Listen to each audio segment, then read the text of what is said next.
Hai teman-teman, balik lagi sama gue Agung di APTech. Sekarang gue mau unboxing dan sedikit ngejabarin spesifikasi motherboard TUF Gaming B550 plus Wifi.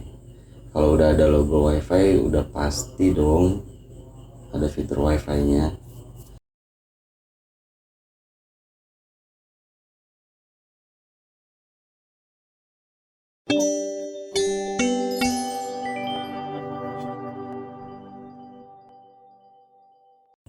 Di bagian depan kita langsung lihat logo motherboard TUF Gaming B550 plus Wifi.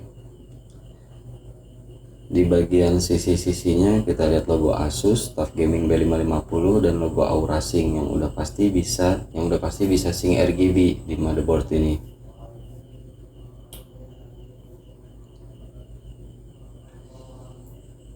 Di bagian belakang kita bisa lihat spesifikasi lengkapnya tentang motherboard ini. Dan langsung kita unboxing aja, kita lihat dalamnya ada apa aja ya.